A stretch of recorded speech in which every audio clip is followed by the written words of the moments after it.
संभाजीनगर हे विभागाचं त्या ठिकाणी प्रमुख स्थान आहे, विभागीय मुख्यालय आहे। आपल्या बैठका विभागाच्या मराठवाड्याच्या इथे होतात। वेळोवेळी मराठवाड्यातल्या कार्यकर्त्यांना छत्रपती संभाजीनगरला यावं लागतं आणि म्हणून या ठिकाणी आपलं जे कार्यालय आहे ते प्रशस्त असावं। काही जमिनी आपण घेतल्या, विकल्या, अडचणी आल्या, काही अजून इमारती बघितल्या, पण त्यांनी समाधान होत नव्हतं। आणि मग मध्यंतरीच्या काळामध्ये अतुलजी ही जागा मला दाखवायला घेऊन आले आणि त्यांनी सांगितलं की ही जी जागा आहे अगदी एअरपोर्टच्या जवळ आहे, जागा प्रशस्त आहे, पुढच्या काळात या सगळ्या भागामध्ये खूप मोठ्या प्रमाणात विकास होतोय, भर रस्त्यावरची जागा आहे आणि म्हणून ही जागा आपण घेतली पाहिजे। आणि मग सगळ्यांना आम्हाला ही जागा आवडली आणि आपण ही जागा घेतली आणि त्यानंतर अतिशय सुंदर अशा प्रकारच्या कार्यालयाची निर्मिती त्या ठिकाणी सुरू झाली। हे कार्यालय बनत असताना देखील अतुलजी मला घेऊन आले, त्याही वेळी कार्यालय बघितलं, काही सूचना मी दिल्या, त्या सूचनांचा या ठिकाणी अवलंब झाला आणि आज आपण पाहू शकतो एक असं कार्यालय की ज्यामध्ये वेगवेगळ्या प्रकारे आपलं काम करण्याकरता आपल्या पदाधिकाऱ्यांच्या केबिन्स आहेत, ज्याच्यामध्ये माध्यमांकरता अतिशय सुसज्जित असा हॉल आहे, 2 मोठे हॉल आहेत। म्हणजे आता छत्रपती संभाजीनगरला प्रदेश कार्यकारिणी करायची असेल तरी देखील या कार्यालयात होऊ शकते, एवढी व्यवस्था या कार्यालयामध्ये आहे।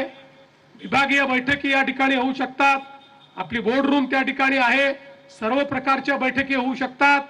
त्यामुळे सगळ्या सुविधांनी युक्त अशा प्रकारचं एक उत्तम कार्यालय या ठिकाणी आपण तयार केलं आहे। आणि आपल्या सगळ्यांच्या मनामध्ये ही गोष्ट स्पष्ट आहे, कार्यालय ही व्यवस्था आहे, कार्यालय चांगलं आहे याचा आनंद आहे, पण कार्यालयाच्या इन्फ्रास्ट्रक्चरवर पक्षाचं काम डिपेंडंट नसतं, त्याच्यावर अवलंबून नसतं। त्या कार्यालयाचा उपयोग करून आपण अधिक लोकाभिमुखता काय आणणार आहोत, त्या कार्यालयातनं कार्यकर्त्यांना काय आधार देणार आहोत, त्या कार्यालयातनं जनतेच्या किती समस्या आपण सोडवणार आहोत याच्यावर पक्षाचा विस्तार असतो। त्यामुळे एक उत्तम अशा प्रकारचं इन्फ्रास्ट्रक्चर, एक पायाभूत सुविधा ही पक्षाने तयार केली आहे। आता पदाधिकारी आणि जे प्रमुख आहेत ही जबाबदारी त्यांची आहे की या कार्यालयाचा उपयोग करून जनसामान्यांच्या अडचणी सोडवणे आणि भारतीय जनता पक्षाचा विस्तार करणे हे कार्य आपल्याला करावं लागेल।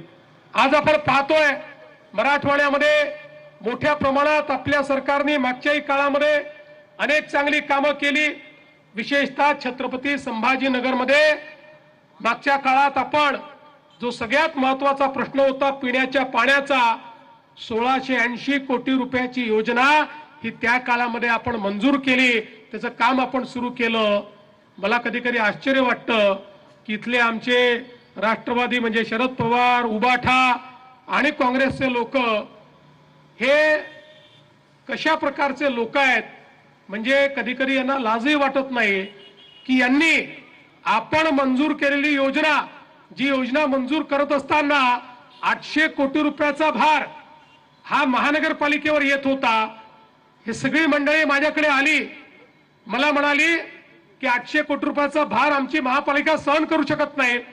आपण एका मिनिटात GR काढला आणि सांगितलं संभाजीनगर महानगरपालिकेचे पैसेही, त्यांचा हिस्साही राज्य सरकार त्या ठिकाणी भरेल, हा निर्णय आपण केला।